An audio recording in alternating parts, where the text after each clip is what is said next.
දම් දීම, පරිත්‍යාග කිරීම, අත්හැරීම යුද්ධයක් කරනවට සමානයි. ලෝභය එක්ක යුද්ධ කරන්න ඕනේ. ඊළඟට ද්වේෂය නේ. ඒ කියන්නේ කෑම කාලා පළවෙනි දවසේ මේක අවුල් කරලා ගියා නම් නේ. ඉඳුල් දාලා පිඟන් හරියට සෝදන්න නැතුව කොළ දාලා නේ. එහෙම ගියා නම් ඊට පස්සේ ද්වේෂයකුත් එනවනේ මුන්ට කණ්ඩ දෙන්න ඕනේ නැද කියලා. හිතෙනවනේ. තරහක් යනවා. එතකොට ඒ තරහත් ජය ගන්න ඉපේ. මොකද ඒගොල්ලෝ දාලා ගියත් නේ හරියට මේ කෑම ඔතපු කොළ ටිකවත් අස් කරන්නේ නැතුව ගියත් ඉඳුල් භාජනය සුද්ධ කරන්නේ නැතුව ගියත් ඒවත් Taman හොදන්න ඉපේ. හොදලා ඊළඟ දවසෙත් දෙන්න ඕනේ. ඒකට ද්වේෂෙත් ජය ගන්න වෙනවා. තරහ ජය ගන්න ඉපේ. ඊළඟට මෝහය. මායයා ආවේශ වෙච්ච බොහෝ දෙනෙක් අහන්න පුළුවන් නේද? උච්චර දෙන්න ඕනේද? අඟවන්න පුළුවන් නේ.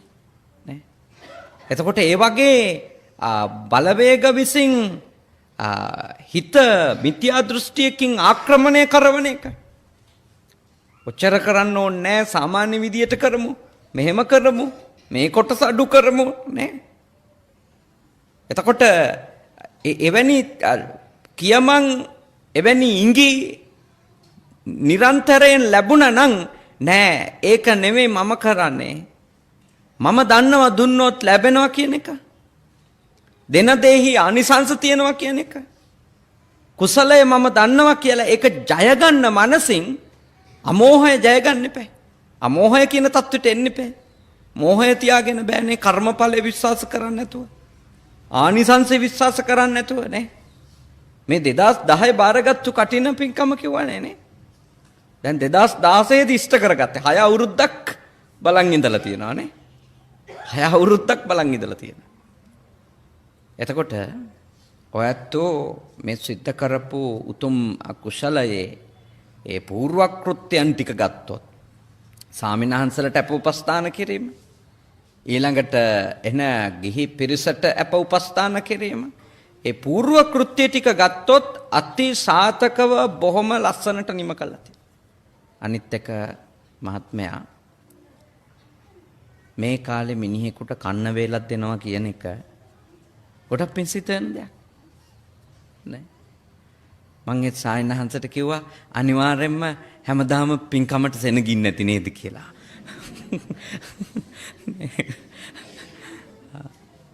මොකද මිනිසුන්ගේ අමාරුකම් අපි දන්නවනේ.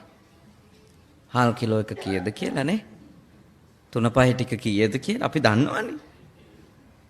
එතකොට අඩුම මේ වේලක් හරි කොතනකින් හරි gedara දෙන්නෙක්ගේ හරි පිරිමැහෙනවා කියන්නේ ඒ gedara ප්‍රශ්නයක් විසඳන එකක් නේ. සමහර කෙනෙක් ඉන්න පුළුවන් පුංචි උන් ටිකත් එකතු කරගෙන ඇවිල්ලා කැම ටික කාලා යන්න. කොච්චර පින්දිදී යන්නේ නැද්ද? කොච්චර සෙට් පතන් නැද්ද? මොකද මිනිහෙක්ගේ බඩගින්න නිව්වට පස්සේ හරි සතුටින් ආශිර්වාද කරනවානේ. ඒ හින්දා හොඳ පින්කම් මාලාවක් සිද්ධ කරලා තියෙනවා.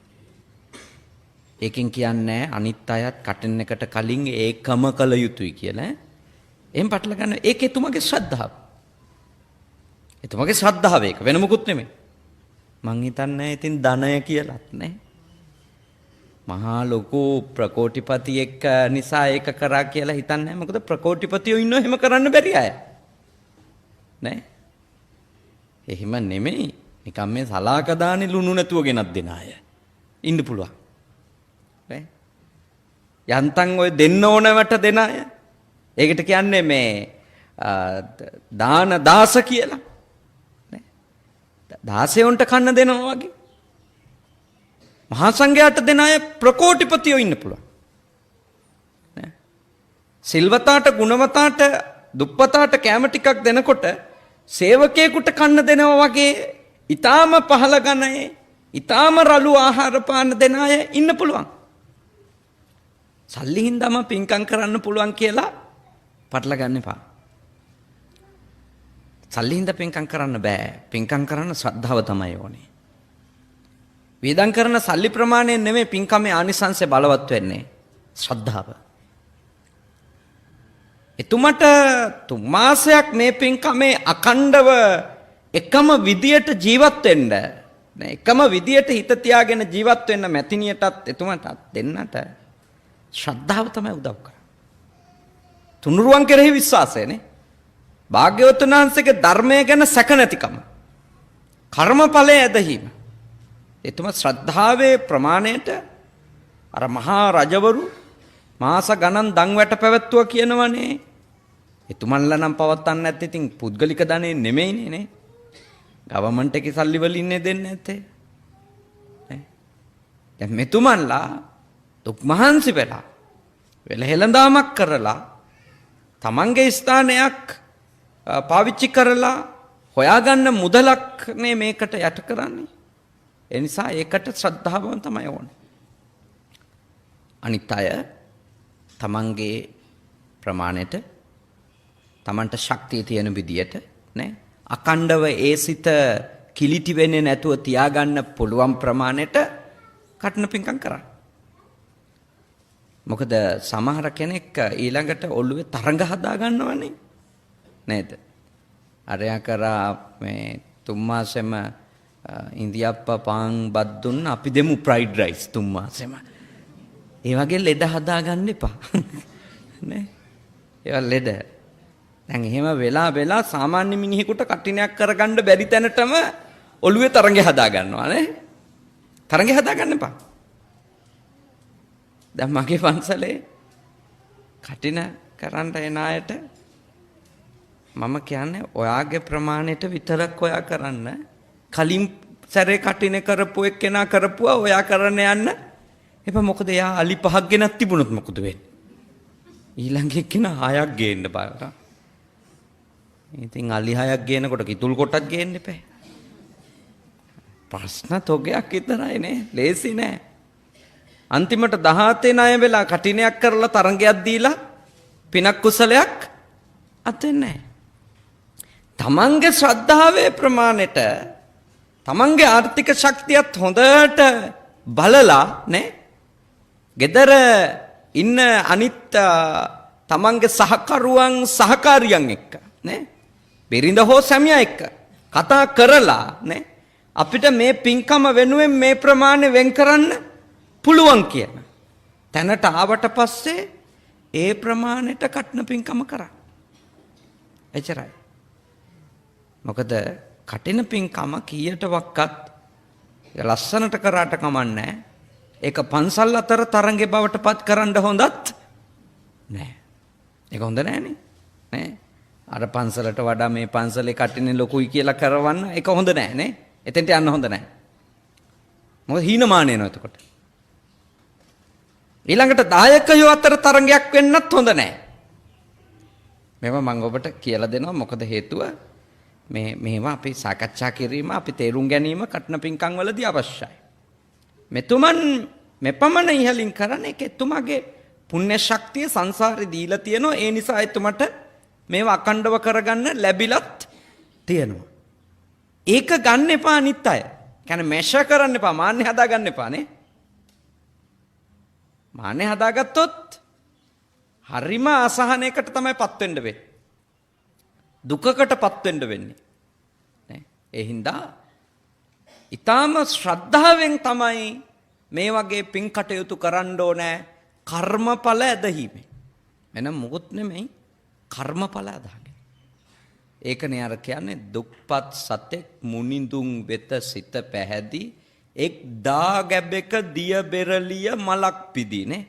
එක දුප්පත් මිනිස්සෙක් බුදුහාමුදුරුවෝ ගැන සිත පැහැදිලා ශ්‍රද්ධාව ඇති වෙලා මේ චෛත්‍යයක් ගාවට ගිහිල්ලා දිය බෙරළිය මලක් පූජා කළාලු. දිය බෙරළිය කියන જાතිය මේවයි නම් මම දැකලා නැහැ කොළඹ පැත්තේ. අපේ ගම්වල තියෙනවා. ඔය මාතර දෙනියාය දිහා කැලෑවල තියෙන දිය බෙරළිය කියන જાතිය. ඒවයි මල් කිසිම සුවඳක් නැහැ. ඒ මලට අයිති සුන්දරත්වය තියෙනවා මිසක අනෙත් මල් වලට සමාන කරලා බැලුවොත් මහ ලොකු සුන්දරත්වයකුත් නැහැ. ඉතින් ඒ මලට අයිති සුන්දරත්වය තියෙනවා. විශාල සුවඳක් කමන මලක් නෙමෙයි. හැබැයි ඒක පූජා කරපු මිනිස්යාගේ ශ්‍රද්ධාව සුළුපටු එකක් නෙමෙයි බුදුහාමුදුරුවෝ කියන හොඳ අවෙච්ච ප්‍රසාදයකින් ගිහිල්ලා පූජා කළේ. 35 වතාවක් සක්විති රජ වුණා කියලා කියන. ආනිසංසයට.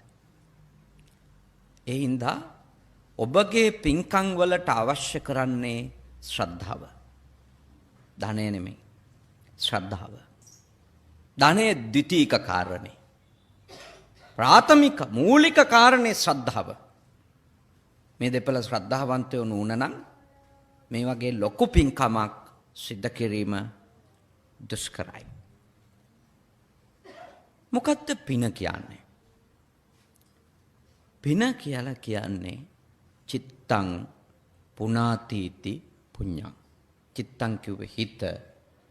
පුනාති කියලා කියන්නේ පිරිසිදු වීම. පිරිසිදු වීම. පුඤ්ඤං පිනයි.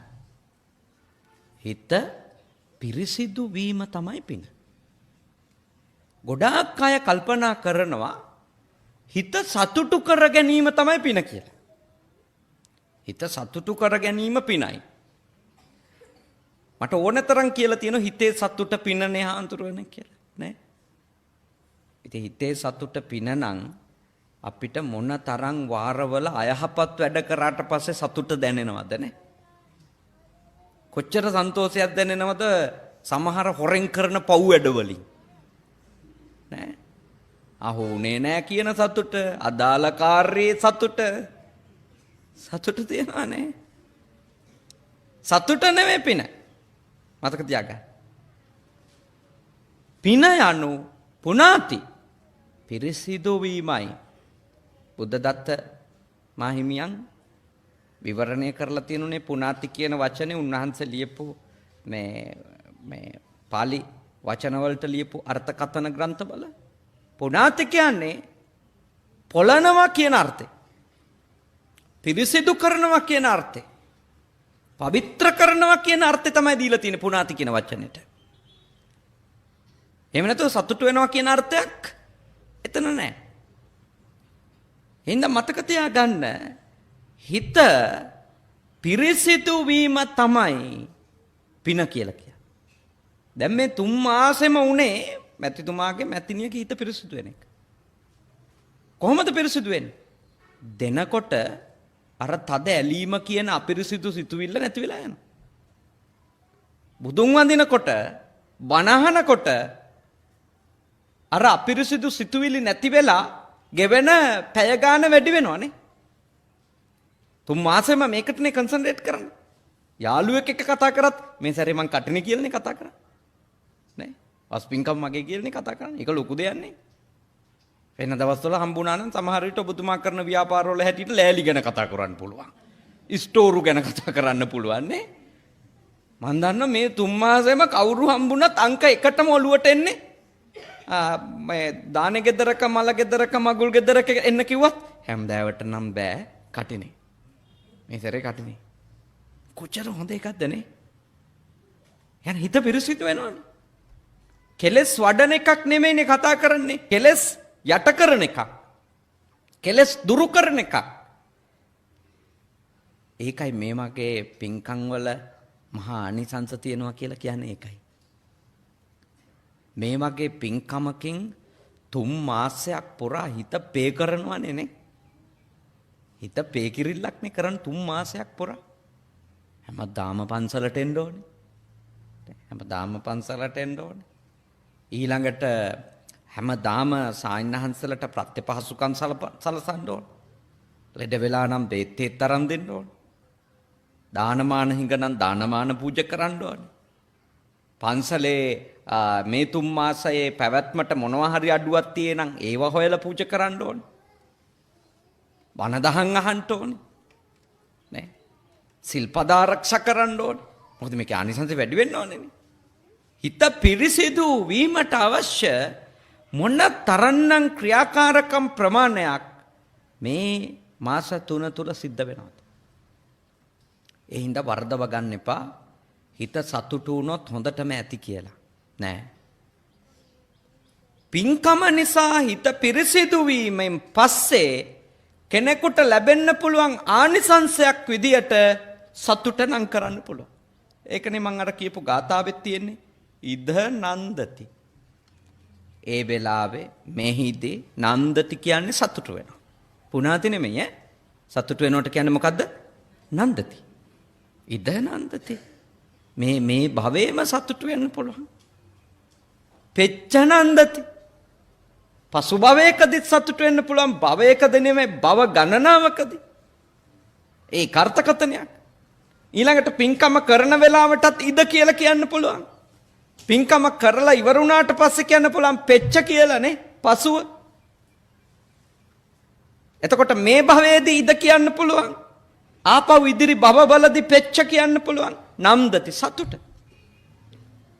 ඉද නන්දති පෙච්ච නන්දති. සතුට ලැබෙනවා ඒ වෙලාවෙත් පස්සෙත්.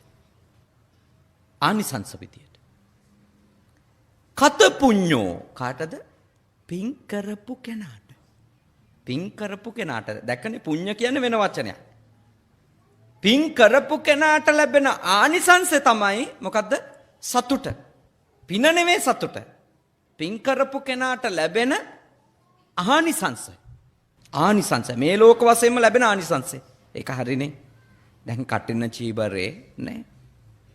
ඔලු උඩ තියාගෙන මේ ගම වටා යනකොට මොන තරන්නම් සතුටින් නේ කරඬුව අරගෙන යන හස්ති රාජයා වගේ සන්තෝෂෙන් යන්න පුළුවන්. මොකද මේ ක්‍රියාව හැමෝම අනුමත කරනවානේ. තමන්ගේ හිත පිරිසිදු වෙනවා එක පැත්තක්. අනෙක් පැත්තෙන් මේ ක්‍රියාව නිසා ලැබෙන ප්‍රශංසාව අගය කිරීම නිසා මේක අනිත් එක යහපත් ක්‍රියාවක් නිසා අනිවාර්යෙන්ම හිත තුල විශාල ප්‍රීතියක් විශාල සතුටක් නිර්මාණය වෙනවා. ඔය සතුට තියෙනවද හොරකමක් කළොත්? නෑ කරන වෙලාවෙත් බයෙන් වෙවුලනවා. කරාට පස්සෙත් වෙවුල ඉන්නවනේ. අද අහුවේද? හෙට අහුවේද? නෑ. දේශපාලකයෝ විතරද FCID කැඳවන්නේ? අපි කැඳවන එකක් නැද්ද? නෑ. ඒ හොරා බයෙන් ඉන්නේ. හොරා හොඳටම බය වෙනවා. හොරකම් කරපු එකනා ඒ වෙලාවෙත් තැවි ඉන්නේ. ඒක තමයි විපාකේ. පෙච්ච තප්පති පස්සෙත් තැවි ඉන්න. බයෙන් ඉන්නේ. කතා කරන්නවත් බෑනේ. දැන් මේ පින්කම ගැන 3 මාසයක්ම කතා කරා නේ. තා කොච්චර කල් නම් කතා කරන්න පුළුවන්. ඕන කෙනෙක් ගාවට ගිහිල්ලා පින්කමේ වාර්තාව දිගාරින්න පුළුවන් නේ. හැබැයි අයහපත් වැඩක් කරා නම් චැප්ටර් එක වහනවා මිසකනේ.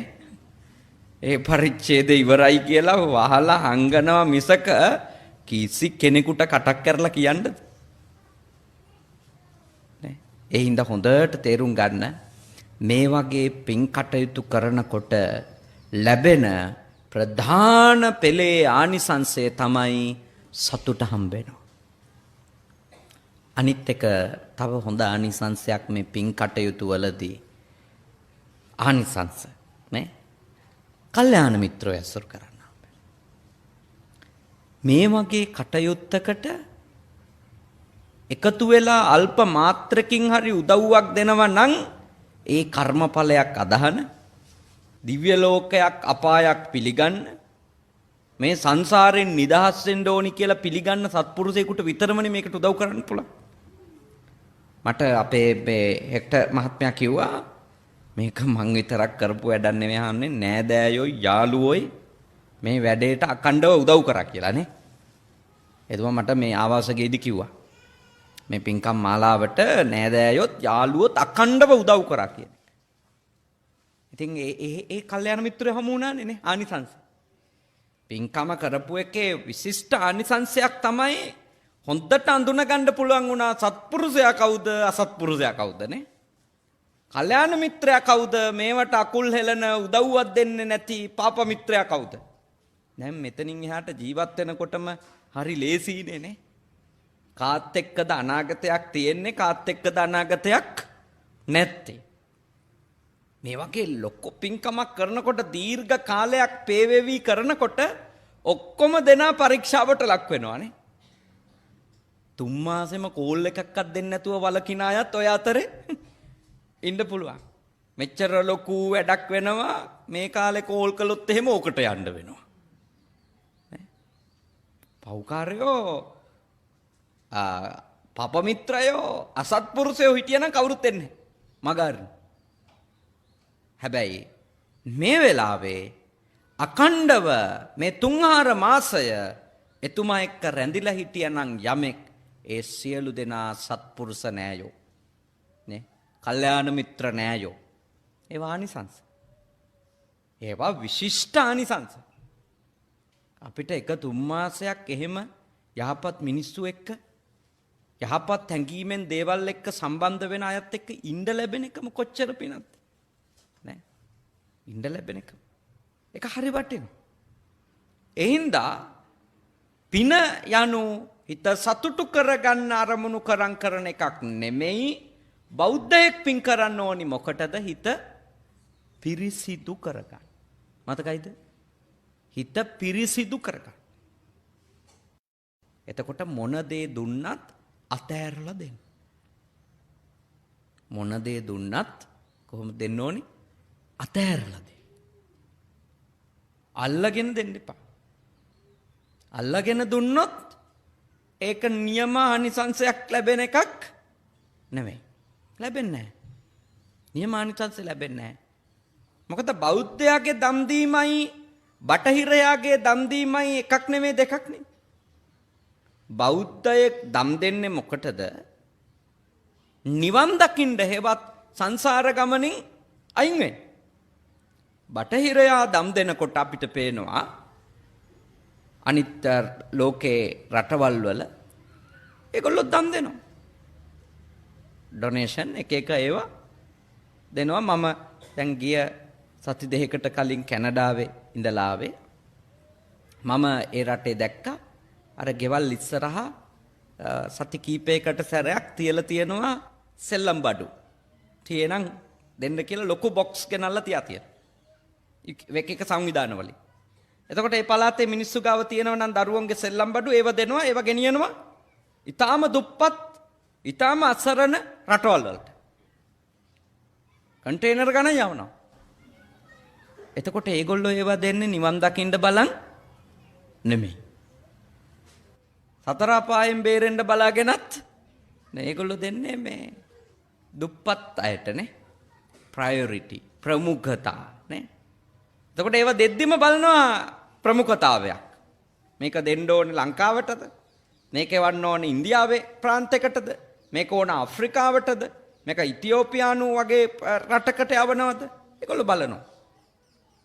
ඒ හින්දා හොඳට අවබෝධ කරගන්න ඔබ හොඳට වටහා ගන්න අපි දම් දෙන්නේ නිවන් දකින්න. නිවන් දකින්න දම් දෙන අය අනිත් මිනිස්සුන්ටත් වඩා අත්හැරලා දෙන්න ඉගෙන ගන්න ඕනේ. අල්ලගන්න දෙන්න නෙමෙයි. දායකයා අල්ලගන්නත් බෑ නේද? වෙනත් ලෞකික දේවල් බලාපොරොත්තුවේ ඔළුවේ තියාගෙන දෙන්නත් බෑ. ලෞකික අරමුණු අපේක්ෂා ඉෂ්ට වේවි ඔබ නිර්වාණ අවබෝධය කරා යන ගමනේදී ඔබ දීලා තියෙනවා. ඒත් ඒක ඔබේ ප්‍රාර්ථනාව වෙන්න බෑ. දැන් අපි දකිනවා කඨිනයට අදාළ ආනිසංසවල ලොකු ආනිසංසයක් කියනවානේ. විශාල ආනිසංසයක්. නාගිතාපදානේනේ ඔය කඨිනයට අදාළ විස්තර ගොඩක් තියෙන්නේ. නාගිත හමුදුරුවන්ගේ චරිතයට ආශ්‍රය කරගෙන තමයි හමුදුරුව තමයි කඨින වස්ත්‍ර පූජාවක් නිසා එතුමා අවස්ථා ගණනාවක චක්‍රවර්ති රාජ්‍ය ලැබපු හැටි ගැන විස්තර කියලා තියෙනවා. නාගිත කියන තෙරුන් වහන්සේ එතුමන් වහන්සේගේ අපදාන පාළිය තියෙනවා. එතකොට හැබැයි අපි නාගිතාපදානය කියවලා එහි තොරතුරු අහලා කටින පිංකම් කරන්න ඕනේ සක්විති රජ වෙන්න බලන් නෙමෙයි. ඒක නෙමෙයි. ඒක ඔළුවටවත් ගන්න එපා අපේ මහත්තයා. සක්විති රජ වුණොත් ඔය තියෙන තැනදිල්ලවත් නැති වෙයි. තේරෙනවනේ? නිවන් දකින්නයි උත්සාහ කරන්න ඕන. නේ? නිවන් දකින්නයි අරමුණ වෙන්න ඕන. කරපු පිනට සක්විති රජකම ලැබුණොත් ඒක බාර ගන්න එක ඒක භුක්ති විඳින එක වෙනම කාරණයක්. හැබැයි අපි බෞද්ධය කටින පින්කම් කරද්දී මොන හේතුවක් නිසාවත් ආනිසංස ලෙස ඔළුවට ගන්න හොඳ නැහැ ලෞකික දේ. ඒක ලබා ගන්න තමයි මම මේක කරන්න කියලා. ඒක කළ යුතු නැහැ. කරන්න ඕනි කුමක්ද? අත්හැරීම පුහුණු කරන එක. හිත උපරිම අපේ මනස පියුරිෆයිඩ් කරන්න පුළුවන්, පිරිසිදු කරන්න පුළුවන් උපරිමයට ගෙනියන්න මේ 3 මාසය පාවිච්චි කරන එක. ඔබතුමා ඒක පාවිච්චි කරා. හිත පිරිසිදු කිරීම. මොකද හිත පිරිසිදු කිරීමෙන් විතරමයි දුකින් නිදහස් වෙන්න ලැබෙන්නේ. කෙලෙස් අඩු තරමටමයි උපදින වාර ප්‍රමාණය අඩු වෙන්නේ. එහෙම නැතුව ලෞකික දේවල් අත්පත් කරගන්න බලාගෙන අපි පින්කම් කරන්න ඕනේ නෑ. කොහොමත් පින්කම් කරන අයට ලෞකිකේව ලැබෙනවා. ඒක මේ සාමාන්‍ය දෙයක් නේ. දුන්නම ලැබෙනවා කියන එක සාමාන්‍ය නියාමනේ. ලිඳක් ගිස්සොත් වතුර ලිඳේ පිරෙනවද නැද්ද? පිරෙනවා. කබඩ් අස් කළොත් අලුත් ඒවා එනවා. දැන් උපාසකම්මලට එන්නේ නැත්තම් ප්‍රශ්නේ අස් කරන්නේ නැහැ. කොහේ කොට ගහන් තියනකොට අලුත් ඒවා එන්නේ නැහැ. අස් කරොත් බලන්නකො එනවා. නෑ. දීලා බලන්නකො තියෙනවා. වැඩේ තියෙන්නේ අපිට තියෙන උපාදාන එක්ක අපිට දෙන්න නෙවෙයිනේ. තමන්ගේ ළමයි මේ අවුරුදු 5ේදී ඇඳපු කලිසනුත් තියන් ඉන්න අය ඉන්නවා. ඇයි කියලා ඇහුවා මතක් වෙන්න. 5ේදී මේක ඇඳන් දන ගාපු හැටි. ඉතින් අවුරුදු 5ේදී පොඩි එකා කලිසම ඇඳන් දන ගාපු හැටි මතක් කරන්න ඕනද? දැන් ඒකට 45යි නං. මොන විහිළුවක්ද නේ? එක්කෝ ඒවා වීසි කරන්න ඕනි. එක්කෝ ඒක අඳින්න පුළුවන් මට්ටමේ තියේ නම් අඳින්න කැමති මිනිස්සෙකුට ඒක දෙන්න ඕනි. අපේ ගෙවල් කුණු ගොඩවල් වෙලා තියන්නේ ඇයි? නේද? අපේ ගෙවල් සහ අර කසල බඳුන් අතර 아무තු වෙනසක් නැහනේ. මුළු වල නේ පාවිච්චි කරන්නේ නැති අපමණ දේවල් ගොඩ ගහලා තියන් ඉන්නවා. මොකද අතහරින්න බෑ. අතහරින්න යනකොටම පුදුම වැඩේ කියන්නේ ඕන වෙයි කියලා හිතෙනවා. නේ අතහරින්න යනකොටම හිතෙන එකනේ ඕන වෙයි. ඕන වෙයි. ඒකනේ අර මේ බෝතල් නේ පරණ බෝතල් අරව මේවා ඒවා අස් කරන්න යනකොටම හිතෙනවා හදිස්සියකට සිද්ධාර්ථ ටිකක් අද්දා ගන්න ඕන වෙයි. ඕක ඔන්න ඔහෙ තිබිච්චාවේ. මේ ගිය අවුරුද්දෙත් සිද්ධාර්ථය දැම්මේ නෑ. ඒක තිබුණා. ඊට කලින් අවුරුද්දේ දාපු සිද්ධාර්ථෙකුත් නෑ. ඒ බෝතල් පාවිච්චි කළා හදපු පන්දමකුත් නෑ නේ. ඒ වුණාට මේ අවුරුද්දෙත් ගෙවල් අස් කරනකොට අලුත් අවුරුද්දට කියනවා ඕක තිබිච්චාවේ ඕන වෙයි. නේද? ඩස්බින් වල තියෙන්න ඕනේ ඒවා ගෙවල් ඇතුලේ. පන්සලුත් ඉතින් ඊට නොදෙවෙනි නෑ. අපිත් එමම තමයි. ඒ හින්දා සියලුම අපේ ආයතන ගෙවල් මේවායේ ප්‍රශ්නේ තමයි මේවා ඉන්නේ පෘථග්ජන මිනිස්සුනේ. පැවිද්දෝ කියන්නේ රහතන් වහන්සේලා නෙමෙයි. පැවිද්දන්ටත් ඇලීම තියෙනවා. ගිහියන්ටත් ඇලීම තියෙනවා. ඒ අස් කරන්න යනකොටම තණ්හාව ඇවිල්ලා කියනවා අස් කරන්න එපා. අස් කරන්න එපා තියාගන්න. නේ? හැබැයි ඒකට ලස්සන වචනයක් දාගෙන අපි මේ අර පිරිමැස්ම නේ ඕක තමයි ආරක්ක සම්පදා කියලා බුදුහාඳුරෝ කියලා තියෙන්නේ. බුදුහාඳුරෝ කිව්වේ නෑනේ කුණු ගොඩවල් තියන් ඉන්නේ. නේද?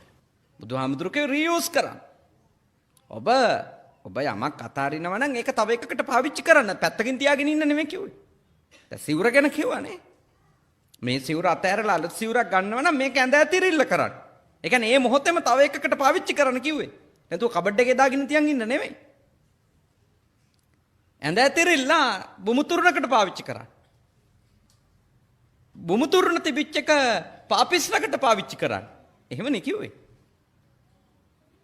එතකොට හොඳට වටහා ගන්න බුදුහාමුදුරුවෝ කියපු ආරක්ක සම්පදාවයි අපේ කුම්මැහිකමයි එකක් නෙමෙයි නේ. අපිට ගොඩාක් නිරෝගී සහ සුව සම්පන්න ජීවිත පවා අත් වෙනවා අපේ ගෙවල් වල තියෙන ඒවා ටික ටික හරි අස්පස් වෙනවා නා. මොකද අද ලෝකේ තියෙන මේ රස්නෙත් එක්ක කැරපොත්තෝ ආදී සත්තු බෝ වෙන ප්‍රමාණය බොහොම වැඩි. බොහොම වැඩි. දැන් අංක 1 ගුවන් තොටුපළ තමයි ලෝකේ සිංගප්පූරුවනේ. සිංගප්පූරු ගුවන් තොටුපළෙත් රැට මදුරුවෝ ඉන්නවා. ඒ කියන්නේ පිරිසිදුම ගුවන් තොටුපළ අතර තියෙන අංක 1. සාමාන්‍ය සිංගප්පූරුවේ ගුවන් තොටුපළකට ගොඩ බැස්සට පස්සේ මේ තාම ඉහළ ගණේ සුපිරිම හොටෙල් එකකට ගියපු හැඟීම තමයි ඒකෙදි දැනෙන්නේ. එච්චර පිරිසිදුයි, එච්චර ලස්සනයි, ඒත් ඒක ඇතුළත් මදුරුවෝ නම්. ඒ කියන්නේ මොකද? මේ මුළු ලෝකෙම වැඩි වෙමින් තියෙන රස්නය කැරපොත්තෝ මදුරුවෝ වැනි අපේ සෞඛ්‍යයට අහිතකර ක්‍රමීන් වේගයෙන් උපද්දවමින් ඉන්නවා. අපි අස් කරනවා නම්, අපි සුද්ධ කරනවා නම්, අපි කැලිකස්සල අනවශ්‍ය තරම් අපට අප්‍රයෝජනවත් දේවල් ගොඩ ගහගන්නේ නැතුව ඒවා අත්හැරලා මේ සුද්ධ කළා දානවා නම් අපේ ගෙවල් නේද? මතක තියාගන්න සෞඛ්‍යාරක්ෂිත ගෙවල් වෙනවා. ඒ ගොඩ ගැහිීමේ තණ්හාව නේ, ගොඩ ගැහිීමේ තණ්හාව අපි කොච්චර දුකටපත් කරනවද කියලා පසුගිය ගම් වතුර අපිට හොඳ එක්සැම්පල් එකක් නේ. කොච්චර දුකටපත් කරාද? මොන තරම් සීට්ටු දාලා ගෙනාපු ප්ලාස්ටික් ගහගෙන ගියාද? ඇලුමිනියම් නේ, ප්ලාස්ටික්, ඇලුමිනියම්, ඊළඟට මේ තව එක එක මැටීරියල් වලින් නිර්මාණය කරපුවා. රෑ දෙකෙන් ඉවරයි නේ. රෑ දෙකෙන් ඉවරයි. මේ පළාතේ අයට හොඳ එක්ස්පීරියන්ස් තියෙනවානේ. පාරෙන් එහා පැත්තනේ. මොකද්ද උනේ? මොන විඳවිල්ලක්ද විඳෙන්නේ නේ? තාම සීට්ටු සල්ලි ගෙවනවා. ඒ වුණාට හට්ටි ටික ගිහිල්ලා. එහෙමනේ ඇත්ත කාරණේ උනේ ගොඩක් අයට. මේක සීමාවක් නැතුව පාවිච්චි කරන්නේ නැති ඒවත් නේ ගෙනල්ලා ගොඩ ගහ ගැනීමේ ප්‍රතිඵලය තමයි එක සැරයක් පාවිච්චි නොකරපුවා ගම් වතුර ගිහින් තියෙනවා. මට මිනිස්සු ඇවිල්ලා දුක කියනවා. මෙහෙම වුණා හඳුරෝකි. ඇත්තට මේගොල්ලෝ දුකටපත් උනේ ඒගොල්ලොන්ගේ වැඩපිළිවෙලක්ම නිසා. සෝබා දහම ඉතින් එක එක විදියට එක එක සැරේට හැසිරෙනවා. ඒ සෝබා දහම අපිට දීපු නරක දඬුවමේදීත් අපි ගන්න ඕනේ සෝබා දහමත් එක්ක තරහක් නෙමෙයි. අපි ගන්න ඕනේ මින් මනතටවත් ණය වෙවි සීට්ටු දදා කුණු ගොඩවල් ගෙට උස්සන් එන්නේ නෑ කියන පාඩම. ඒකවත් ගත්තොත් ඇති ගම් වතුරේ. මේ මෙසරේ ගම් වතුරේ අලාභ කියන්නේ ඒක. අනේ මිනිස්සු ණය වෙලා සීට්ටු දාලා ගෙනල්ලා තිබිච්ච සුකෝපභෝගීත්වයට අදාළ වාජන බඩු මුට්ටු ගොඩක් ගහගෙන ගියා. ඒක තමයි අලාභේ. කලින් ගම් වතුර වල මෙච්චර අලාභයක් නැහැ. මොකද මෙච්චර සුකෝපභෝගී බඩු මුට්ටු තිබුණේ. නෑ ඒ කාලේ උපාසකම්මල අතින් පොල් මිරිකුවේ. මෙදා බ්ලෙන්ඩර් තිබුණා ගියා. එහෙම නෙවුනේ. ඒ කියන්නේ සුකෝපභෝගී බඩු මුට්ටු ටික තමයි ගියේ. පව් මේ සන්තෝෂ වෙනව නෙවෙයි එහෙම ගියාට. නේ පව් ඒ උනත් තේරුම් ගන්න ඕන. තේරුම් ගන්න ඕන නීඩ්ස් ගැන නේ. මොනවද අපේ අවශ්‍යතා? එහෙම වුණොත් අපිට මේ භවයේ අත්හැරීම පුහුණු වෙන්න විතරක් නෙමෙයි. ධර්මානුකූලව විතරක් ජීවත් වෙන්න හයිය හම්බෙනවා. ඔය ණය වෙන්නනේ ධර්මානුකූලකම ඉක්මවන්න වෙන්නේ. දැන් රටක් පුද්ගලයෙක් හතරතේ ණය වෙන්න ඒ මිනිස්සයාට මොනවද කරන්න වෙන්නේ? ඒ මිනිස්සයාට කරන්න වෙන දේ තමයි අධාර්මික ක්‍රමවලින් වැඩි ධනයක් උපයන්න හිතන්න වෙනවා. මොකටද? ණය ගෙවන්න. ණය ගෙවන්නනේ. එතකොට අධාර්මික ක්‍රමවලින් දිනපතාම සල්ලි උපයලා වෙසප්පෝයට විතරක් දන්සලක්කාරිය දීලා දානවා. දැන් අපේ සතර අපායෙන් අපි මිදෙයිද? නේ? ඒකනේ හිතන්න ඕනේ. අද ලංකාවේ දන්සල් වැඩි වෙලා තියෙන හේතුව අහිංසක එකක් නෙවෙයි. අහිංසක එකක් නෙවෙයි ඒක. ගොඩක් අයට හිතෙන්න පුළුවන් බුදු අම්මේ දැන් දෙන දාන මිනිස්සු හරියට පින් අතේ වැඩවල තමයි. මතක තියාගන්න ඉස්සර මිනිස්සුන්ට දෙන්න පුළුවන් උනේ රුපියල් 100යි. ඇත්ත. හැබැයි ඒක පිරිසිදු සල්ලි. තේරුණා? ඒකේ තියෙන්නේ නියම දාඩිය මාංශය. ඒකේ තියෙන්නේ නියම දැහැමි බව. නියම උත්හාන වීරිය. මතක තියාගන්න අද වෙනකොට අපේ ලංකාවේ මිනිස්සු අර සංස්කෘතික පින්කම් විතරක් උත්කර්ෂයෙන් කරන කාරණේ තමයි මිනිස්සුන්ගේ ඇතුළ වද දෙමින් තියෙනවා තමන් නිවැරදිවද යහපත්වද හම්බ කරන්න කියලා. මම ඔබට යෝජනා කරනවා ඔබ කුසල් කරන්න. කුසලේ ජීවත් වෙන්න. ණය වුන් නැත්තම් හැම එක්කෙනාටම ණය වෙලා හැම බැංකුවටම ණය වෙලා නැත්තම් වැරදි වැඩ කරන්න ඕනේ නෑනේ. පව් වැඩ කරන්න ඕනේ නෑනේ ජීවත් වෙන්න. නේද? පව් වැඩ කරන්නේ නැත්තම් අපේ ජීවන ක්‍රමය සම්මා ජීවනේ. සම්මා ජීව. සම්මා ජීවේ පිහිටලා හිටියා කියන්නේ අපිට නිවන් මඟට අවශ්‍ය කරන අෂ්ටාංගික මාර්ග එකාංගයක් වැඩිලානේ. එතකොට අපිට මාර්ගඵල ලබා ගන්න අපේ ජීවන ක්‍රමය උදව්වක් නේ. හොඳට තේරුම් ගන්න. ඒවා අපි ජීවත් වෙන්න එකක් කරන ගමන් නිවන් දකින්න තව එකක් කරාට නිවන් දකින්න බෑ. ජීවත් වෙන්න වැඩේම නිවන් මඟට සම්බන්ධද නැද්ද? සම්බන්ධයි.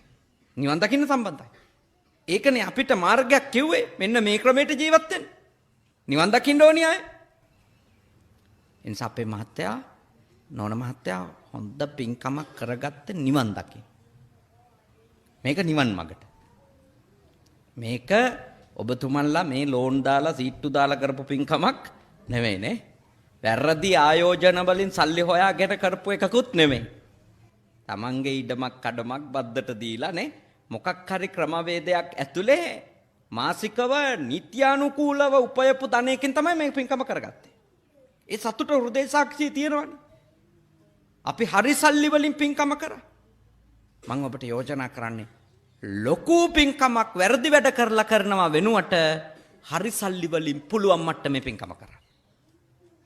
නේ? අර තරංගය හදාගත්තොත් ඕක තමයි වෙන්නේ. නේ? තරංගය හදාගත්තොත් මිනිස්සු තරංගෙට තමන්ට කරන්න බැරි ඒවා කරන්න යනවා. ඒ කරන්න බැරි ඒවා කරන්න සම්මා ජීවයෙන් අයින් වෙලා මිච්ඡා ආජීවයට එන්න වෙනවා. වැරදි ක්‍රමෙන් සල්ලි හොයන්න පටන් ගන්න වෙනවා නේ. මේ පින්කම් තරංග නෙවෙයි. ගෙවල් තරංග හදාගත්තත් එමම තමයි නේ. ගෙවල් වල බඩු මුට්ටු අතර තරංග හදාගත්තත් එමම තමයි. ණය වෙවි වැරදි කර යන්න වෙන්නේ.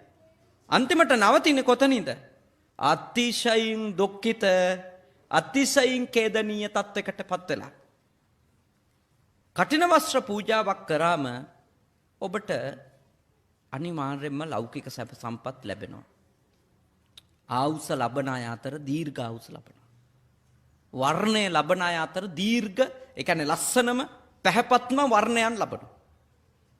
බලය ලබන අය අතර කටින වස්ත්‍ර පූජාව කරපු කෙනා බලවත්ම අය බවට පත් වෙනවා. සැප විඳින අය අතර ඊටාම ඉහළ සැප විඳින්නෙක් වෙනවා. ප්‍රඥාවන්ත අය අතර ඉහළම ප්‍රඥාව ලබන්නේ බවට පත් වෙනවා කටින වස්ත්‍ර පූජාව කරා. ඔය තමයි ආනිසංස. ඒ කියන්නේ අනිත් ලෞකික සුඛෝපභෝගී දේවල් ලබන අය අතර ඊට වඩා ඉහළ තලයක දේවල් ලබන්නෙක් බවට කටින වස්ත්‍ර පූජාවක් කරපු එක්කෙනාපත් වෙනවා. මොකද සලාක දානයක් දුන්නා වගේ සාංගික දානයක් දුන්නා වගේ නෙමෙයි. 3 මාසයක්ම එක දිගට නේ හරියට නිකම් මුල් ගලක් තියලා චෛත්‍යයක් හදලා නේ අන්තිමට කොත පලඳනවා වගේ වැඩක් නේ. මේක 3 මාසයක්ම මේක වෙනුවෙන්ම සිතයි කයයි වචනේ කියන 3 දොරම යොදන්න ඉපේ. 3 දොරම යොදන්න ඕන නේ. එහෙම කරන පින්කම නිසා හිත පිරිසිදු වෙනවා වැඩි, ආනිසංසත් වැඩි. ඒකයි කාරණේ. මේක සලාක දානේ නම් පන්සලෙන් අද කෝල් කරලා ගියොත් මහත්තයෝ හෙට දානි කියලා හිතත් ඔය ටට්ටක් ගාලා හදලා දෙන්න පුළුවන්. කටිනේම බෑනේ. කටිනයක් ගන්නම කාලාන්තරයක් බලන් ඉන්න වෙනවා. ඊළඟට ඒ වස් ආරාධනාව කරපු දා ඉඳලා මොන තරම් කැප වෙන්න ඕනි. ඒ කාලෙම වෙන්නේ හිත පිරිසිදු වෙන එක, හිත පේවෙන එක, හිත ඒකට සූදානම් වෙන එක. ඒක යානිසංස වැඩි. ඒකයි අර ආවුස ලබන්න උන් අතර ඉහළම ආවුස ලබන්නෙක් වෙන්නේ. වර්ණ ලබන්න උන් අතර ඉහළම වර්ණවත් කෙනෙක් වෙන්නේ. සැප විඳින්න උන් අතර ඉහළම සැප විඳින්නෙක් වෙන්නේ. ඒකයි ඔය සක්විති රජකම වගේ ඉහළම තත්වයක් ගැන ඒ නාගිතාපදානි තියෙන්නේ. එතුමනේ ඉහළම තලයට ගියපු කෙනා ලෞකිකව සක්විති රජුරෝනේ. ඒකනේ අර සිද්ධාර්ථ කුමාරයා ගැන කිව්වේ කාරණා දෙකක්. එක්ක මෙතුමා සක්විති රජ කෙනෙක් වෙනවා, නැත්තම් ලෞතුරා බුදුවරයෙක් වෙනවා. එහෙමනේ අර බලලා කිව්වේ නිමිති බලන කට්ටිය. ඒකේ සක්විති රජ කෙනෙක් වෙනවා කියන්නේ ලෞකිකව යන්න පුළුවන් උඩටම යනවා. ආධ්‍යාත්මිකව යන්න පුළුවන් උඩටම යම තමයි බුද්ධත්වයටපත් වීම. ඉතින් ඒ ලෞකික සම්පත් සියල්ල අත්විඳින්න මේ පින්කම උදව්වා. හැබැයි මේ පින්කමටත් යට කරන්න බැරි පව් ටිකක් තියෙනවා මහත්තයෝ. මේ පින්කමටත් යට කරන්න බැරි පව් ටිකක් තියෙනවා. ඒ පව් අපි අඳුන්වනවා මොන පව්ද? ආනන්තරිය පාප කර්ම. යට කරන්න බෑ. මව් මැරලා නම්, පියා මරලා නම්, සංඝ බේදය කරලා නම්, රහතන් වහන්සේ මරලා නම්, භයානමක එක වෙච්ච බුදුන් කෙනෙකුගේ ඇඟේ ලේ හොල්ලලා නම් එයාට මොන හේතුවක් නිසාවත් කටින වස්ත්‍ර පූජා කළා කියලා සුගතියක් හම්බෙන්නේ නැහැ. ඒක දැනගෙන ඉන්න ඕනේ. නේ? ඒක දැනගෙන ඉන්න ඕනේ. මොකද ගොඩක් අය හිතනවා කරපු ඕනිම පවක් මේකෙන් ඉවරයි කියලා. නෑ. එහෙම වෙන්නේ නැහැ. විශේෂයෙන් ආනන්තරීය පාප කර්ම කරපු එක්කෙනාට ගරු කර්ම විදියට ඉදිරිපත් වෙන්නේ ආනන්තරීය පාප කර්ම මිසක කරන ලද අටමහ කුසල් නෙවෙයි. හැබැයි මේ වගේ කටින වස්ත්‍ර පූජාව ඇතුළු අටමහ කුසල් කරගෙන ඉන්න ඒ චූටි අකුසල් සිද්ධ වෙලා තියෙන කෙනෙකුට ගරු කර්ම විදියට ඉදිරිපත් වෙන්නේ මරණයට ආසන්නයේ ඉදිරිපත් වෙන්නේ මොනවද? මේ වගේ පින්කම්. ඒකයි සුගති උපදී. ඒකයි සුගති උපදින කාරණේ. නැතුව වෙන හේතුවක් නෙමෙයිනේ. එතනින් තමයි උපදින හේතුව. එහෙනම් හොඳට ඔබ තේරුම් ගන්න. ඇයි මේ කටින වස්ත්‍ර පූජාව සමහර පව් පළ දෙන එක නවත්තනවා කියන්නේ? හේතුව තමයි ගරු කර්මයක් විදියට ඉහළ පිනක් විදියට අප ඉස්සරහට ඇවිල්ලා නේ ඉදිරිපත් වෙලා අපට අවස්ථාවක් සලස්සලා දෙනවා, අපිට අවකාශයක් සලස්සලා දෙනවා හොඳ භවයක් ලබා ගන්න. ඊළඟට එන්න පුළුවන් ප්‍රශ්නේ හොඳ භවයක් මොකටද? හොඳ භවයක් මොකටද කියලා ඇහුවොත්, සක්විති රජකමක් මොකටද කියලා ඇහුවොත් අනිත්‍යතාවය හොඳටම තේරුම් ගන්න. වෙන මොකටද සක්විති රජකම? බෞද්ධයෙකුට සක්විති රජකමක් හරි ලෞකිකව ඊටාම ඉහළ තලයක ජීවිතයක් හරි හම්බුනොත් ඒක බෞද්ධ මිනිහෙක් පාවිච්චි කරන්න ඕනේ මොකටද? මේ ලෝකේ තියෙන හිස් බව වටහා ගන්නනේ. ආයේ හීනමානයක් නැහනේ. නැත්තම් හැම මිනිස්යාගේම ඔළුවේ වැඩ කරන්නේ මොකද්ද? මට වඩා අරයා සන්තෝෂෙන් ඇති. නේ? සාමාන්‍ය මිනිහට හිතන ප්‍රාදේශ සභා මන්ත්‍රී සැපෙන් ඇති. ප්‍රාදේශ සභා මන්ත්‍රීට හිතන පළාත් සභා මන්ත්‍රී සැපෙන් ඇති. ඒ මිනිහට හිතනවා පාර්ලිමේන්තු මන්ත්‍රී සැපෙන් ඇති. ඒ මිනිහට හිතෙනවා නේ පාර්ලිමේන්තු මන්ත්‍රීට හිතනවා ඇමති සැපෙන් ඇති. සාමාන්‍ය ඇමතිට හිතනවා කැබිනට් ඇමති සැපෙන් ඇති. කැබිනට් ඇමතිට හිතනවා අගමැති සැපෙන් ඇති. අගමැතිට හිතනවා ජනාධිපති සැපෙන් ඇති. හැම තිස්සෙම තමන්ට වඩා උඩ කෙනෙක් ඉන්නවා පේනකොට ලෞකික මිනිස්සුන්ට තියෙන සතුටද හීනමානෙද? හීනමානේ නේ. තමන්ගේ අඩුව ගැන මෙෂ කළා හීනමානේ හදා ගන්නවානේ. ඒ සක්විති රජ වුණොත් සක්විති රජුරවන්ට උඩින් කවුරුවක්වත් නැහනේ. කවුරුත් නැහැ. ඒ මනුස්සයාට තේරුම් ගන්න පුළුවන් මේකේ ඇති දෙයක් නැහැ කියලා. ලේසියෙන්ම තේරුම් ගන්න පුළුවන්. නෑ. ඒ මනුස්සයාට විතරනේ තේරුම් ගන්න පුළුවන් ඒක. අපිට තේරුම් ගන්න බෑනේ.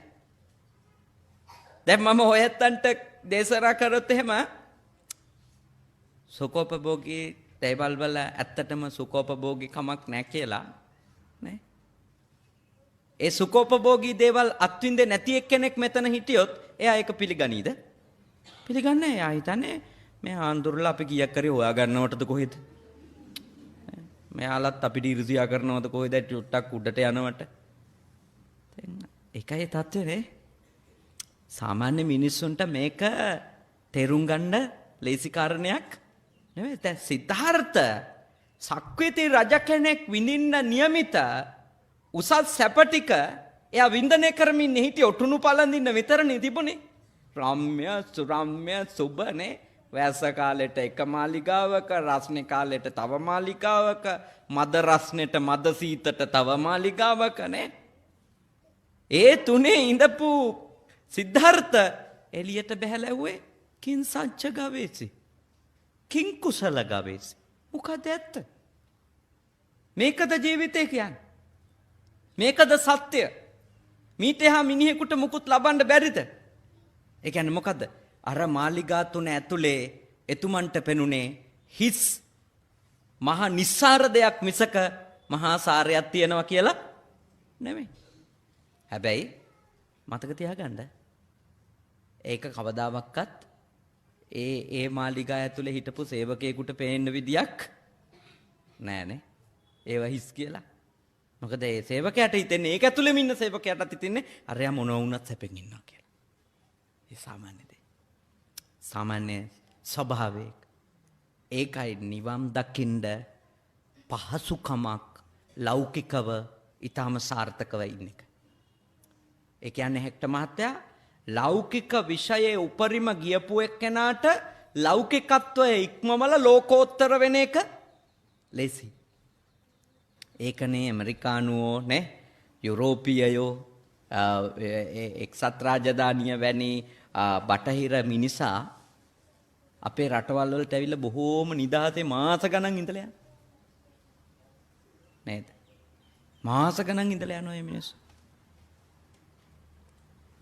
ඉතින් අපිට එහෙම ඉන්න පුළුවන්ද මාස ගණන් ගිහිල්ලා?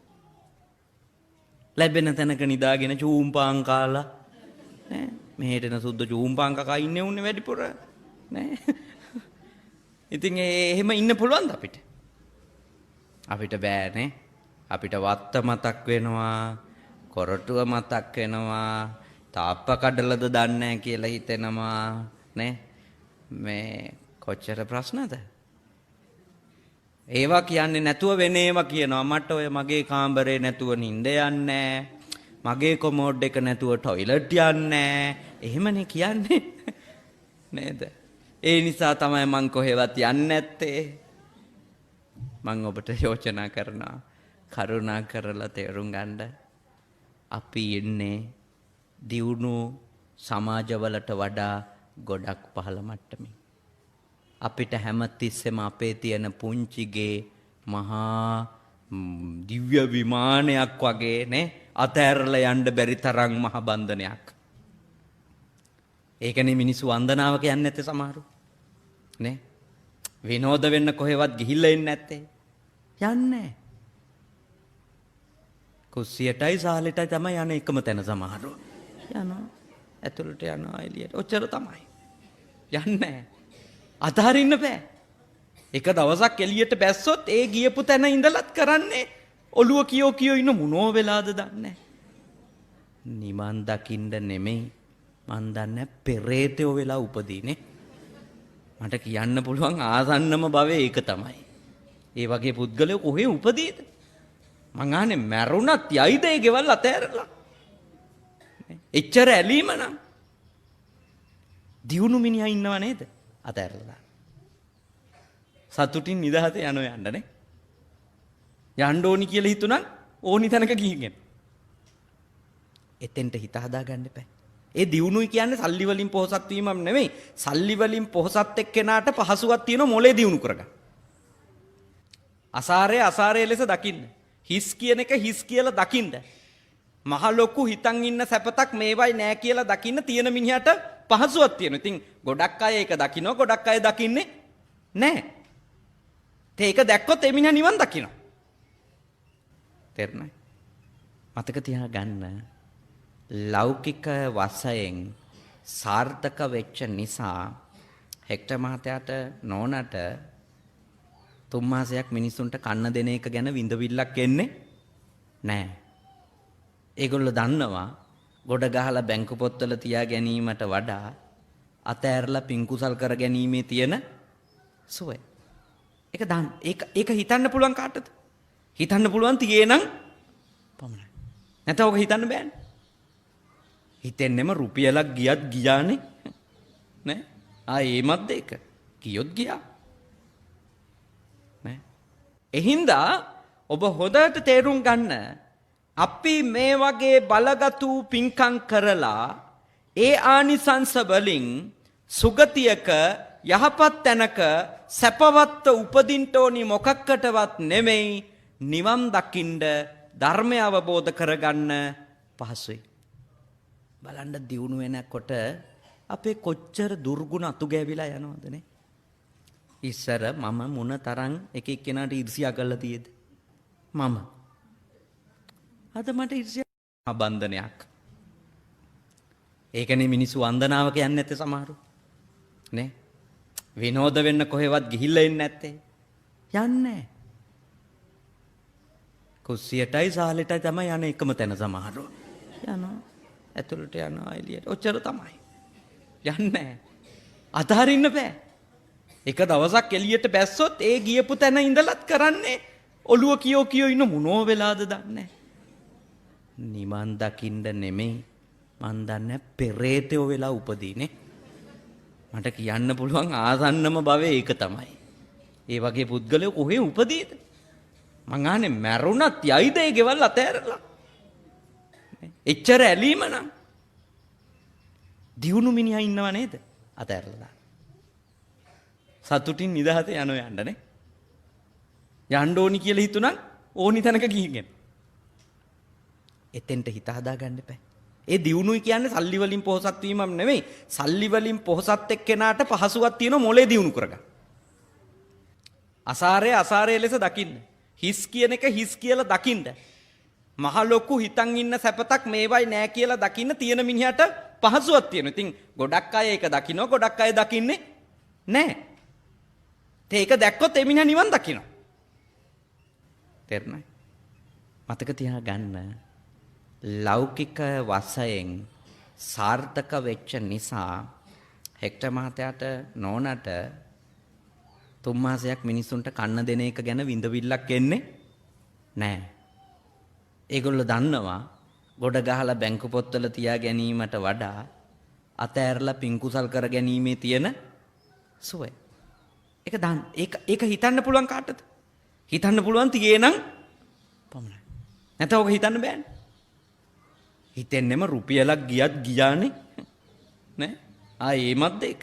ගියොත් ගියා. නේ? එහින්දා ඔබ හොඳට තේරුම් ගන්න අපි මේ වගේ බලගතු පින්කම් කරලා ඒ ආනිසංස වලින් සුගතියක යහපත් තැනක සැපවත්ව උපදින්න ඕනි මොකක්කටවත් නෙමෙයි නිවන් දකින්න ධර්මය අවබෝධ කරගන්න පහසුයි. බලන්න දියුණු වෙනකොට අපේ කොච්චර දුර්ගුණ අතු ගෑවිලා යනවද නේ? ඉස්සර මම මොන තරම් එක එක්කෙනාට ඊර්ෂ්‍යා කරලා තියෙද? මම අද මට ඊර්ෂ්‍යා කරන්න දෙයක් නැහැ. මාත් උඩන ඉන්නේ. ඉස්සර ඉතින් ඒ යන්න එන්න වාහනයක් නැති කාලේ නේ එක එක්කෙනාගේ අගුපිල් වල නේ බොහොම අමාරුවෙන් කාමරයක කොටසක් ඉල්ලගෙන ඉන්න කාලේ කොළඹට ඇවිල්ලා මොන තරම් ඊර්ෂ්‍යාව අපි ගැනම තරහ නේ ක්‍රෝධය සමාජ ගැන ක්‍රෝධය කොච්චර නරක සිතුවිලි තිබුණාද මන් දන්නේ මගේ නම් තිබුණා ඒවා. දැන් මට ඒවා එන්නේ මොකද හේතුව? මම වීරිය කරලා කැප වෙලා සාර්ථක වුණාට පස්සේ ඒ සාර්ථකත්වය ඇතුළෙම මම දන්නවා බලාගෙන යනකොට අර බංකුවේ නිදාගත්තු කාලේ හොඳයි. මොකද ඒ කාලේ මගේ මේසෙ උඩට ලයිට් බිල් ආවේ නැහැ. වතුර බිල් ආවේ නැහැ නේ. දැන් පන්සලක ලොකු හාඳුරු කෙනෙක් උනන් දන්නවා පොඩි හාඳුරු විදියට මිහිටියනම් කොච්චර සැපද කියලා. දැන් හිස් බව දන්නවනේ. දැන් ඒකින්ද දැන් තියෙන එක තමයි ඇත්තටම අතහරින්න ඕනි කියලා හිතෙන්නේ. මේක කරුමයක් කියලා. නෑ. ඉස්සර හිතුවේ මේක අල්ලගත්ත නම් ප්‍රශ්න ඉවරයි. ඔය පොඩ්ඩිම කාලේ මං 10 මානුනේ නේ. පොඩ්ඩිම කාලේ දානවලට ගියන් පිරිකර දෙන වෙලාවට පපුව ඩිඩ්ඩික් ගාලා ගහනවා. මං කිට්ටුවට එනකොට පිරිකර ඉවර වෙයිද කියලා. නේ? ඔය හරි බය හිතෙනවා. නේ? ඒ කාලේ ඉතින් මොකද ඒ පොඩි ආන්දරුන්ට අන්තිමටමනේ සමාදස් වලට හම්බෙන්නේ නැහැ. නේ? ඉතින් දැන් දන්නවා පොඩි හාන්තුරු කෙනෙක් වෙලාම හිටියනම් කොච්චර ලේසිද? ඈ ඇයි අර ගෝලයින්ගේ සියලු බිල් එන්නේ මගේ මේසේ උඩටනේ. අපි හිතුවේ ඒ කාලෙත් ලොකු හාන්තුරු සැපෙන් ඉන්නවා කියලා. අපි තමයි දුක් විඳින්නේ කියලා. ඒකයි මං කියන්නේ මිනිස්සේ කුඩට ගියාම එයාට ඒවයි තියෙන අවුල හොඳට තේරෙනවා. අන්න ඒකට විතරක් මහත්තයාට ඊළඟ ආත්මවල හම්බ වෙන නෝනට හම්බ වෙන සක්විති රජකම් ආදී සුඛෝපභෝගී ජීවිතේ යොදාගත්තොත් හරි. නැත්තම් ඉතින් සක්විති රජුරෝ ඊළඟ ආත්මේ අපාය යන්නේ නැහැ කියලා කොහෙවත් නෑනේ. සක්විති රජා වුණාමනේ අන දෙන්න එපේ. නේ? අන දෙන්න ඕනේ චතුරංගනී සේනාවටම. නේ? අන දුන්නට පස්සේ සමහර විට ඝාතනය කරන්නේ ගම් පිටින් නගර පිටින් නේ. දැන් බලන්නකෝ ඇමරිකාවේ ජනාධිපතිනේ ඔබාමා මහත්තයා ආරක්ෂක මණ්ඩලයට අන දෙනවා. වහාම ඉරාකේ මේ කොටසේ ඉන්නවා IS සටන්කාමින් ඉවර කරන්න ඕනේ. අන දීලා අරහෙන් ෆ්ලයිට් එක ගිහිල්ලා නේ ගුවන් යානෙ ගිහිල්ලා බෝම්බේ අතාරිනකොටම අකුසල් සම්පූර්ණ වෙනවා. ඒ හින්දා බෞද්ධයෙක් සක්විති රජකම ප්‍රාර්ථනා කරනවා නම් ප්‍රාර්ථනා කරන්න ඕනේ කුසල් පින් කරගන්න පුළුවන් කාලයකට මිසක ලෝකේ බලය අල්ලල්ල යන කාලෙක නම් නෙවෙයි. එහෙම වුණොත් ඉතින් ඊළඟ ආත්මේ ඕවට අනදීම නිසාත් ඒවා කෙරිලාද හරියට කියලා විපරම් කිරීම නිසාත් රැස් වෙන පව් ටිකට කොයි අපායෙන් නවතීද දන්නේ නැහැ. මොකද ඒ තනතුරට යෑමෙන්ම වෙන්නේ ඒක. ඒ හින්දා ඔබතුමන්ලට ලැබෙන සුඛෝපභෝගී සංසාර ගමනේ ඒ බලය මම යෝජනා කරනවා හරියට තේරුම් අරන් ප්‍රාර්ථනා තියාගෙන මැරෙන්න. මොකටද? තවදුරටත් අනිත්‍ය තේරුම් ගැනීම සඳහායි. තවදුරටත් අත්හැරීම සඳහායි. සාමාන්‍ය දේවල් අත්හරින වගේ නෙමෙයි සක්විති රජකමක් වැනි දෙයක් අතාරින එක. ඒ අත්හැරීමත් මට පුහුණු වෙන්න පමණයි මම මේ සංසාර ගමනේ මට ලැබෙන ලෞකික දේ පාවිච්චි කරන්න කියන අදිස්ථානේ හැම තිස්සෙම මේ වගේ පින්කම් කරද්දි තියෙන්න ඕන. මොකද සැනසෙල්ල තියෙන්නේ අත්හැරීම ඇතුලේ පමණක්ම නිසා. අල්ලගන්න හැම මොහොතකම අපි විඳවන්න උන්ගේ ගොඩට එකහුව වෙනවා. එහි සමාජිකයෝ වෙනවා. හොඳයි. ශ්‍රද්ධාවෙන් ඔය ඇත්තෝ මම විශ්වාස කරනවා පැයක පමණ කාලයක් මේ දේශනාව ශ්‍රවණය කරන්නට යෙදුණා. අනිත් ආනිසංස කවුරුත් දන්නවනේ. හැම අවුරුද්දෙම කියන්නේ එකම ඒවානේ. ඒ නිසා ඒවා කටපාඩම් ඔය ඇත්තන්ට ඔබ මේ කාරණේ තේරුම් ගන්න. පින කුශලයක් බවට පරිවර්තනය කිරීමනේ. මේ ලැබෙන ආනිසංසය පාවිච්චි කරලා සසරෙන් එතර වීමට තමයි ඔබේ මනස යොමු කරන්න ඕනි කියන මැසේජ් එක විතරයි මම කටිනානිසංස විදියට දෙන්නේ. එන මොනවත් කියන්නේ අනිත් ඒවට ඔබ තණ්හා කරවීම මම කරන්න ඕනේ නෑනේ. ධර්මාසනේ ඉඳන් මිනිසෙකුට තණ්හාව හදවන්න ඕනේද? ධර්මාසනේ ඉඳන් මිනිසෙකුට කියලා දෙන්න ඕනේ මේක අත්හැරලා ගැලවෙන හැටි ගැන. ඈ මහත්තයා කොහොමත් ඉතින් නුවර යනකොට කඩු ගන්නාව හම්බෙනවනේ. නේද? බඩ ඉරිඟු කණ්ඩ ලැබෙයි. ඔබතුමා නුවර යන්නකෝ. නේද? ඔබතුමාලා නුවර යෑම හේවත් නිවන ඉලක්ක කරගෙන වැඩ කරා. දිව්‍ය ලෝක සැප, මනුස්ස ලෝක සැප ඒවා පතණ්ඩවත් ඕනේ ඒවා හම්බෙනවා. නේ? ඔබ හරි වැඩේ කරන්න, වැරදි වැඩේ නොකර ඉන්න. සබ්බ පාපස්ස අකරණං කුසලස්ස උප සම්පදා. එතනින් ප්‍රශ්නේ විසඳෙනවා. නේ? අපේ අරමුණට අදාළ අපේ චෛතසික වඩනකොට අපේ ගමන සාර්ථක කරගන්න පුළුවන්. ඒ සඳහා මේ අවුරුදු 6ක් පාරමී පුරලා නේ මේ අවුරුද්දේ අවස්ථාව ඉල්ලගෙන ඊළඟට 3 මාසයක් ත්‍රිවිධ රත්නයටම උපස්ථාන කරලා ඊළඟට ශ්‍රාවක ගිහි පිරිසටත් උපස්ථාන කරලා දම්පැන් දීලා ආහාර පාන පූජා කරලා පිරිනමලා විශාල පිනක් සිද්ධ කරගත්තා. කටින චීවරයක් හිස මත තබාගෙන ඇවිල්ලා බොහොම ගෞරවාදරයෙන් ස්වාමින්වහන්සේලාට පිළිගන්වලා ඒක සංඝසතුව දීලා ලොකු පිනක් සිද්ධ කරගත්තා.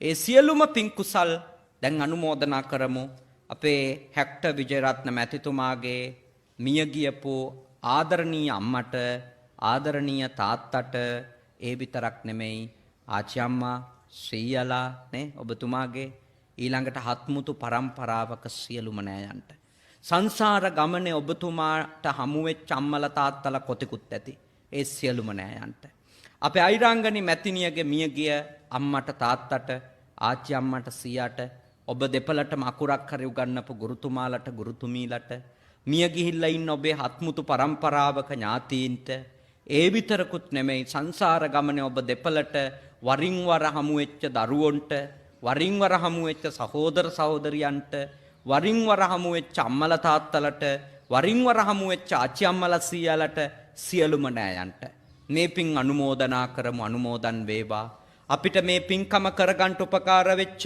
ගල්වාන විහාරස්ථානයේ විහාරාධිපති නායක හඳුරුවන්ගේ නමින් මිය ගියපු සියලුම නෑයන්ටත් මේ පින් අත් වේවා මේ පින්කම අඛණ්ඩව කරගන්න ඔබට උපකාර වෙච්ච නෑදෑයන්ගේ නමින් මිය ගිය නෑදෑයෝ ඉන්නවා මිත්‍රයින්ගේ නමින් මිය ගියපු නෑදෑයෝ ඉන්නවා ඒ ඇත්තන්ටත් මේ මහ පින අනුමෝදන් වේවා මේ උතුම් පින්කම් සාර්ථක වුණේ ඔබතුමා සතුටින් ආහාර පාන දීලා දම්පැන් දීලා ඒ කටයුතු කරගත්තේ මිනිස්සු මේ ගමේ මිනිස්සු ශ්‍රද්ධාවෙන් ආපු නිසානේ මේ ගමේ මේ පින්කම් මාලාව පුරාවටම ඔබතුමත් එකට එකතු වෙලා ඉඳපු පින් කටයුතු කරපු හැමෝගෙම නමින් මිය ගිය නෑයන්ටත් මේ පින් අත් වේවා ඔබේ අපේ සියලුම නෑයෝ මේ ගෞතම බුදුසසුනේම නිවන් දකිත්වා කියලා සාදු කියන්නේ දෙවිවරු පින් අනුමෝදන් වේවා දෙවිවරුන්ගේ අනන්ත ආශිර්වාදය ආරක්ෂාව බැල්ම ශක්තිය හැක්ටර් මැතිතුමාට අයිරාංගනී මැතිණියට ලැබේවා ඔබ දෙපළගෙම යහපත් ප්‍රාර්ථනාවන් සියල්ලක්ම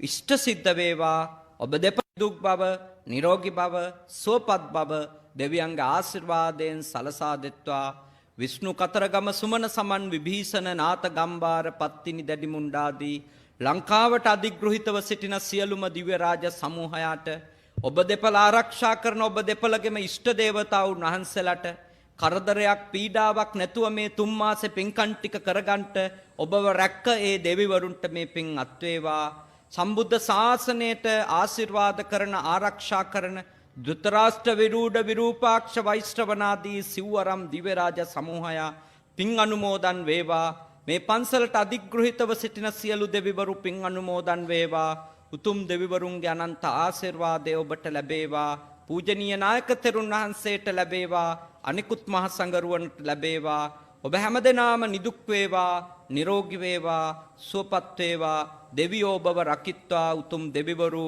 මේ පින් බෙලෙන් අමා මහ නිවනින් සැනසෙත්වා කියලා සාදු කියන්න අවසාන වශයෙන් ඔබ අප හැමදෙනාටමත් දෙවි දේවතාවුන් වහන්සේලාටත් මියගිය සියලුම නෑයන්ටත් 3 මාසයක් පුරා පාරමී පුරමින් මනස සූදානම් කරමින් සිත කය වචනය පිරිසිදුව තබා ගනිමින් සිද්ධ කරපු මේ මහානිසංසදායක කුසල කර්මයෙන් ලැබුණා වූ ඒ ආනිසංස ශක්තිය සංසාරේ අපි උපදින හැම භවයකම කල්යාණ මිත්‍රයින් අතර පමණක් උපදින්නට අවකාශය උදා කරත්වා සත්පුරුෂයින් අතර පමණක් උපදින්නට අවකාශය උදා කරත්වා කල්යාණ ධර්මයම අසන්නට අවකාශය උදා කරත්වා සත්පුරුෂ ධර්මය අසන්නට අවකාශය උදා කරත්වා මේ උතුම් ගෞතම බුද්ධ ශාසනය නිමවන්නට පෙර ආතුව මාර්ගඵල ලබාගෙන අමා මහ නිවනින් සැනසෙන්නට අද කරපු පින්කම් හේතු ආසනා වේවා කියලා සාදු කියන්නේ